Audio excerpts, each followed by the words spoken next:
And you're welcome back. It's time for us to turn our attention to a crisis that continues to threaten Nigeria's stability, the persistent conflict between herdsmen and farmers. Across the country, from the north to the south, violent clashes over land, grazing routes, and agricultural resources have led to widespread displacement, loss of lives, and economic downturns in affected regions.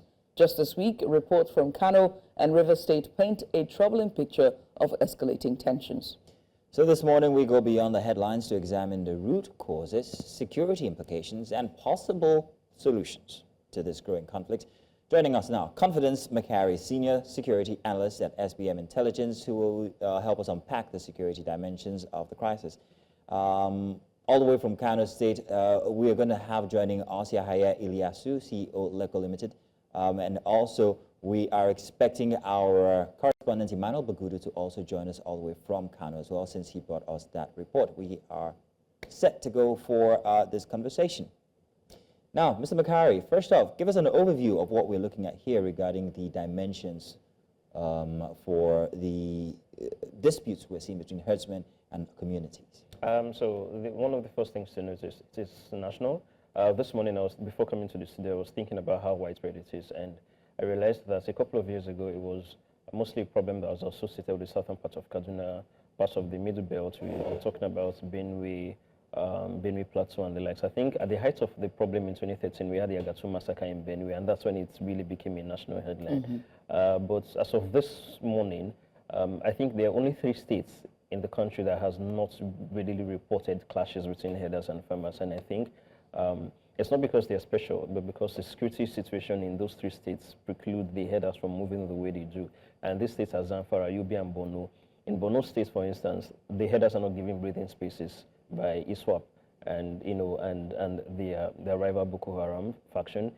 It's almost the same thing in Yobe State, where ISWAP basically controls most of the territory on the border on the boundary with Borno State rather.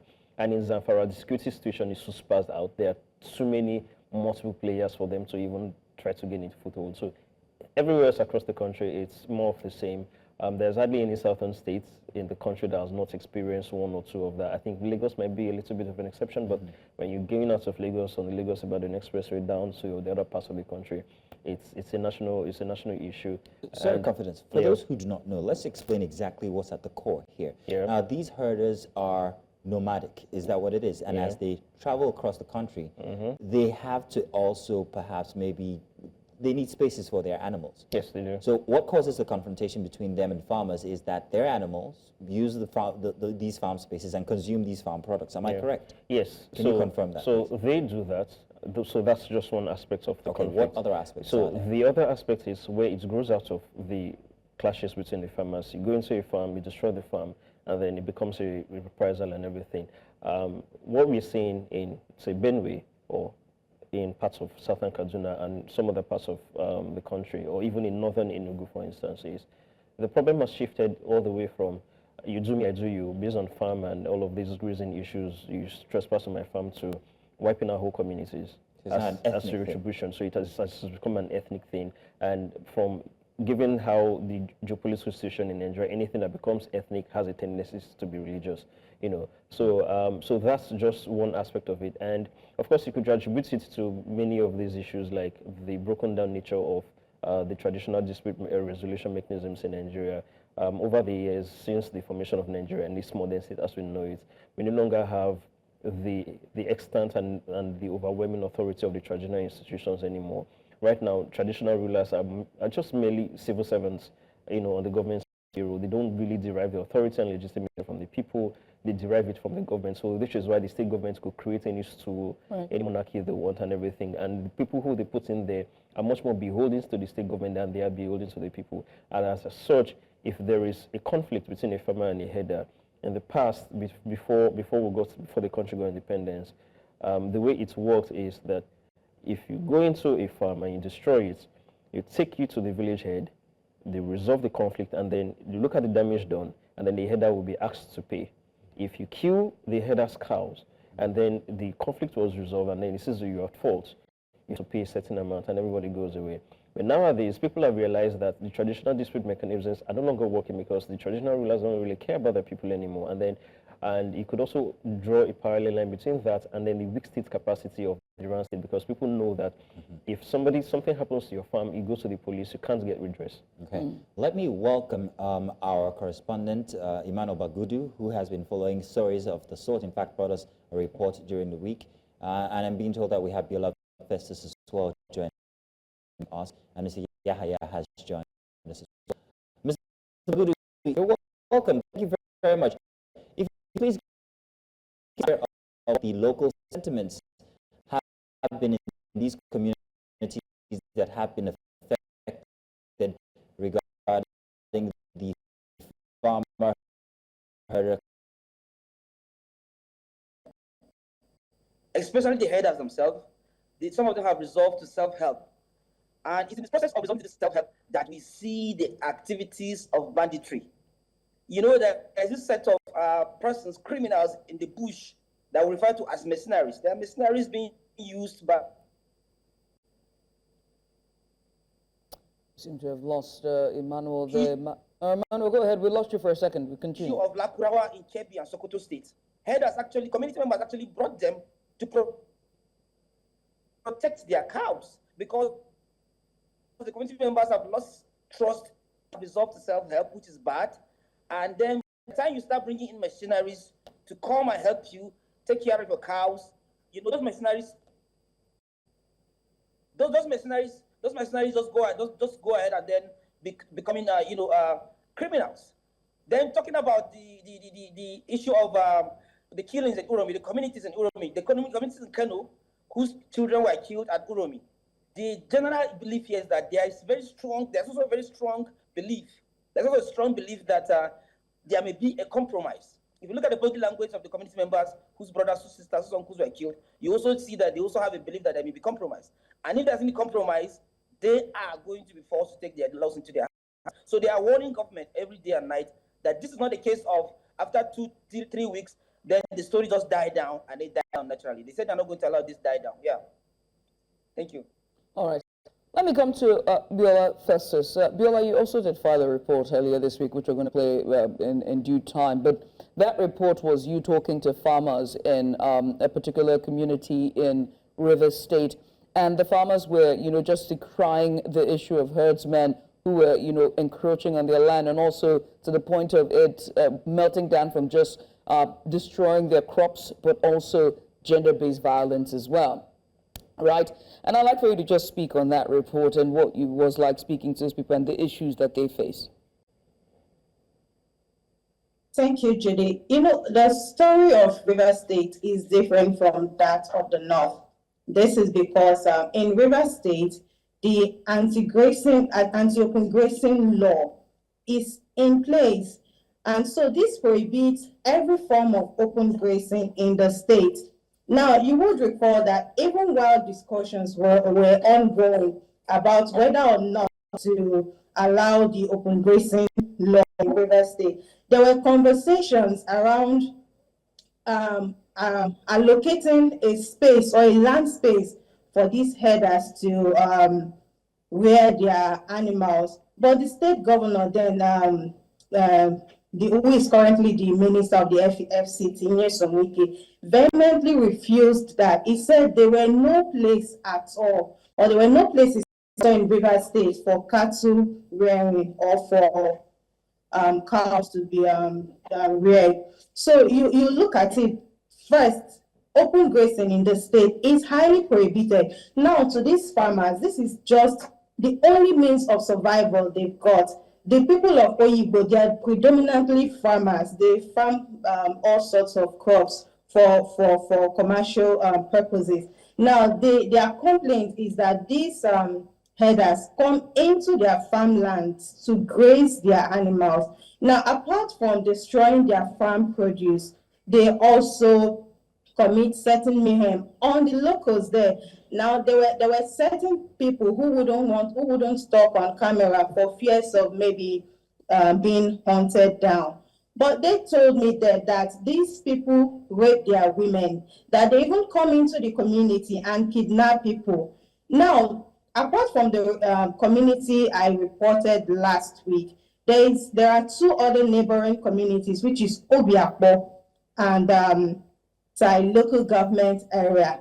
Now, Obiakpo is the largest LGA in Rivers State, and you can imagine them complaining that herders are now encroaching and are causing mayhem. Now, these people move around with guns. We do not know if the Nigerian law permits farmers such as cattle rearers to move about with ammunitions. These are all questions for the authorities to answer. So now, going back to the local government area, we got a report yesterday that someone was allegedly killed by suspected herdsmen. All of this is beginning to grow fear in the state. You know, we usually didn't have such news in these states. It was only heard from the northern part of the country. But now I can tell you that it is gradually encroaching and at a very fast pace. All right.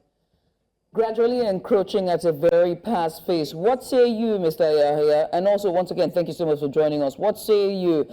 We have seen the events that happened in Uromi to the point where people are now, what's the word I'm looking for? Lynched, for a better word. What say you? The issue of Uromi has very little or nothing to do with rearing of animals. However, the real problem started, I think, the grazing, open grazing started more than 100 years back. Before that time, there is a We're having issues there with his audio. We're going to come back to him to see if we can have that discussion. But let me come into the studio here. Confidence, 2.2 million people. From your report, 2.2 million people have been displaced in Benue. And you said that the issue sort of concentrates in the middle belt, where it's our food basket and then affect predominantly our food insecurity significantly. And then we saw the events that happened in Uromi, Benin City. Are we to the tipping point, as Festus has said? Yeah, quite. And I'm trying to find the key difference between what's happening now and what happened between 2019 and 2020 the height of the Ruga issue. I would think that a major difference is the fact that between 2019 and 2025, we've had more people take up arms. I'm talking about not just take up arms to defend themselves. I'm talking about take up arms to cause crimes and the likes. It's a testament to the fact that the homegrown arms manufacturing that is going on, which the security forces have been going about for quite some time, is usually more deeper than we think. And as such, people are becoming a lot more aware. The reality is that they do think that the government is not going to save them. We are seeing a lot more protests than we used to before. In the past, whenever we had killings by Fulani herdsmen in Edo State, we'll see protests in, say, Ovia Northeast, Ovia Southwest, parts of Isako East and the likes. Now we are seeing it in Ishan West. We're seeing it where Uromi is. We're seeing protests in Eyamufu in Edo State. We're seeing it in Plateau State. We're seeing it everywhere. So people are becoming a lot more aware that this is the last gasp. You understand? The government is supposed to be doing better, and they're not doing better. So we might get to a tipping point where I will think that for survival, many people will have to start arming themselves, not just necessarily with vigilantes, but for farmers themselves who cannot really rely on the vigilantes themselves because of how lightly equipped they are. At least at the very least, if they can take a stray herder one-on-one on their farm, they could do so. Because for all intents and purposes... So you're saying that it has melted down into banditry, kidnapping, and then militia? We have already gone past that era. What made the security situation in the Northwest to spaz out the way it did was, as of 2017, people lost faith in the state's ability to be an impartial arbiter of justice and to recover their lost cattle. It gave rise to people like Buhari and Daji, who became a bandit so big that other people that were coming after him had to copy from him. So it descended into militia attacks, descended into banditry. As of yesterday, there were clashes between Fulanis and Hausas in Zamfara State. So it threw up a lot of security incidents that I think we're beginning to see a little bit of caricature and copycats of the same in certain parts of the country. I think Mr. Yahya Aliyu was actually alluding to that as well. So let's come back to him. Mr. Yahya, I'm hoping that we have you set up right now so that we can continue on what you were saying from before. You were telling that this has gone past a herder-farmer issue. What were you trying to say, sir, if you can continue? Trying to say there are certain things that cause all these problems. One, there was a grazing reserve from the extreme northern part of Nigeria up to the southern part, up to the ocean, I can tell you. But with the passing of time, these grazing reserves have been chopped up by the farmers, and now the herders have no place at all to graze to feed their cattle. So in that case, when you blocked or when you chop where I'm going to feed my animals, well, what do you expect me to do? Certainly there is going to be a problem. The second thing is climate change. Climate change has forced so many herders to move southwards because they have to find a place where they will get their cattle. So they are moving southwards from time to time. Then the next thing is the population. Population increase. Every time there is a population increase, and unfortunately, the south doesn't have enough land to cultivate their farms. They have to expand their farms because the population has increased and the land is so small. Now, if you look at the places like Enugu, Port Harcourt, wherever, you'll find that even the land is so small, but the population is increasing every time. Unlike in my state, Katsina, where we have vast land, but the problem we have now is the lack of rainfall, the climate change. So these are some of the things that make one of the things that make the hardest farmers clashes. Then there is also another problem. Another problem is the local institutions. They need to be empowered. The constitution of Nigeria does not even recognize the traditional institutions. The traditional institutions provide a very good solutions to resolve amicably hardest farmers clashes. But they are now non-grata. They have no space in our constitution. They have nothing to do. The earlier speaker said they are only employees of the government, but they have nothing. They have nothing to do in the government. Their only role is to advise.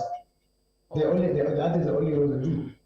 So in this case, we'll have to go back to the drawing board. One, we should open the grazing reserves. And if we say we are not going to allow open grazing, then it will have to take time before we just implement that one. Because this thing has been going on for more than 100 years, open grazing. And you cannot just come down one day or just in 2 years or 3 years and say you are going to close open grazing. It cannot be possible. That will only create more problems. And that is exactly what you are saying, what you are seeing. As for the roaming incident, it has nothing to do with farmers and class. There are hunters that used to go to the south because of the climate change. In the north, there are no animals to hunt. They have to go to the south. And unfortunately, they are not educated how they should go to the south. Because you cannot just go to the place where you are not known and you start hunting. Even though your guns or your weapons are dead guns. Because the people are not educated. And the situation in Nigeria is charged. Anywhere you see any unknown individual holding any gun or any weapon, you may mistake him for a bandit or a kidnapper. But that notwithstanding, you cannot as well go and harass somebody just because you see him, just because you see him with a weapon, a gun or whatever. Now, Mr. Ilyasu, now that's a very well noted point, and we're going to be coming to Mr. Bagudu regarding identity. I'm hoping that we can get him back, but I think, Judith, you've got a question for McHarry. Confidence, you have the right to reply, because I noticed you had your expression, you wanted to reply. Yeah, so I understand where it's coming from, given all of the causative factors listed, desertification, to be fair to him, as of 1960 when Nigeria got independent, we had about 55 million people in the country. Now we have over 200 million. It's understandable that population explosion and everything has become so intractable that the government has not been able to handle it because they don't want to handle it. Where I differ with him fundamentally is the fact that it does not seem to realize that we've gone a different way from when the grazing routes were gazetted by the British to now. Population was going to explode. You understand? The question is cattle rearing a government business or a private business? Because what he's saying right now is we should still be doing what we were doing in 1913 when some of these routes were gazetted, and it's impossible. Has there been an amendment to that? I don't know about that. But what I will say is this: people have a right to their lands. They have a right to live peacefully where they are. Given that cattle rearing is a private business, the government should not be in the business of trying to do what it did in 2019, trying to get lands for them to build their, try to gazette more routes or try to get land for them to do their stuff. If you want to be a cattle rearer, oh well and good. Go and meet whoever is selling land, get a land and ranch your cattle.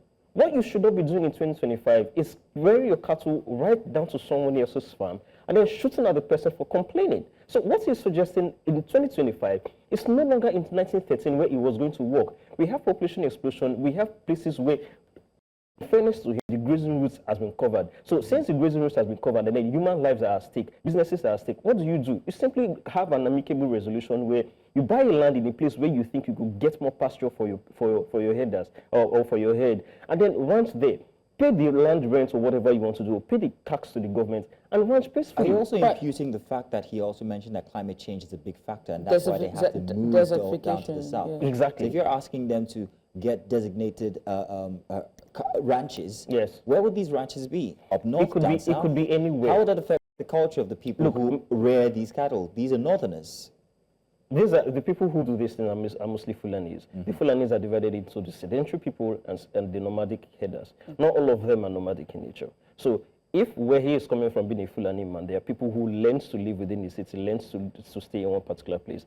They could adapt. Now, I'm saying, so in respect to your question, is they could get land anywhere. It doesn't necessarily need to have been purchased for them by the federal government. This is private business that the government needs to get out of. If you want to have a ranch to yourself, you could go to anywhere. In fact, when the Southern and Middle Belt governors in 2019 were pushing against Ruga, this is exactly what they said. I said, we cannot allow the federal government to come and designate lands in our state because you want to give it to headers. It's not done. It's not done. So what you do is, if you think that you could get more pasture or more grass for your headers in, say, Bayelsa or in Rivers or in Kano, by all means, go and get a CFO from the state government and settle there. Whenever it comes to renewing, you renew your stuff there. The major problem why I would agree with him or empathize with him that this is not going to work in the north is because of insecurity. And so if you're living in a place like Zamfara where it is practically impossible for you to carry a business, you go to the next state. Jigawa is a lot more peaceful than Zamfara. You could get stuff there. And even if, making more to the point that this is a business that the government should get out of, there are places in the south by which you could get grass from. You could actually get into a business and say, okay, it could even create more opportunities, because if you say desertification has ruined the lands in the north by which they cannot get grass for their cattle, go into the business of trying to get grass from wherever you could get. You could get from neighboring Niger Republic, you could get from southern Nigeria and feed your cattle. So this whole practice of, because it is my culture to move around with my cattle and everything, I'm sorry, it doesn't make sense in 2025. But you were talking about the government staying out of it, but the government have provided solutions like the National Livestock Transformation Plan. Yes. Do you think that those policies are being implemented? Can even the herders follow through in terms of policies and implementation? Because Rivers State doesn't have, they have an anti-open grazing policy. Almost every state has an open grazing policy, especially in the Middle Belt and the South. The question is state capacity. Benue State has an anti-open grazing law. As a matter of fact, they try to implement it with two different vigilantes. One of them is the Benue Livestock Guard. They haven't really done it. Why? State capacity. We have weak state capacity in Nigeria. So you could talk about the NLTP from now to tomorrow. The question is, one, do they want to enforce it? Two, do they care about the problem? Three, if they cared about the problem well enough, do they have the capacity to enforce it? The headers know, the people who are causing this mayhem especially, they know that the government does not have the capacity to enforce it. And even if the government wanted to, they don't trust in their capacity to enforce it. And which is why nobody really cares about what the government wants to do. And we have a current administration in Asurok that doesn't really care about security. Its only problem is the economy. So whenever we have all these security issues, just makes only passive statements and goes away with it. People have understood that the law of Nigeria right now is the law of the jungle, and they're taking matters into their own hands. Speaking of taking matters into your own hands, I'm sorry, Ms. Zino, but let me just quickly come to Yahaya for this one. Mr. Yahaya, I have to ask you, right, the security implications of this, and I'm concerned whether you, if yourself and also stakeholders herders or herdsmen or people who are in this business are worried about the tagline that is on them, which is, banditry, militia, the killings and the clashes between farmers and herdsmen. Do they come together to discuss these issues and to put a good front? Well, let me answer some questions that the other speaker raised. One, that we are now in 2025, we cannot discuss something of maybe the beginning of Nigeria 2014 or whatever. In the first place, why the mistake we did in the initial stage, maybe our forefathers, whatever, or our traditional rulers, or our government before, or our colonial masters, they have made a mistake by providing a grazing the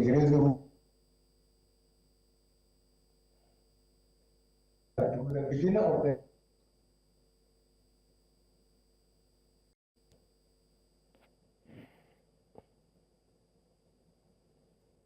We're really giving it time there to see if the networks will perhaps behave, but unfortunately, coming back to the studio here. But that was a good question. I hope we can get Mr. Ilyasu back so that he can respond to your question and also go on what he was trying to say regarding your comments. Right. However, there is something I wanted to pick out. Oh, we have Mr. Ilyasu back. Mr. Ilyasu, please continue. We lost you for a second, but please go ahead. Okay. If people had maintained those grazing reserves, it is very easy now to say, okay, nobody should go out of those grazing reserves. You should maintain yourself in those grazing reserves. Well, nobody would have been in any farm. But the grazing reserves have been chopped away, which the government provides. The government has the land. Who owns the land? It's the government. It's the government that owns the land. The government has provided these grazing reserves from the borders of the north, extreme north, to the sea.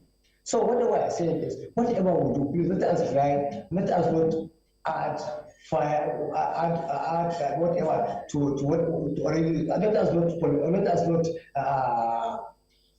confuse or we are here to solve a problem. We're not here to maybe instigate or whatever with people. What I'm trying to say in essence is, as this one, it can be done. I'm of the opinion that we should stop open grazing. However, we cannot just stop open grazing at a go.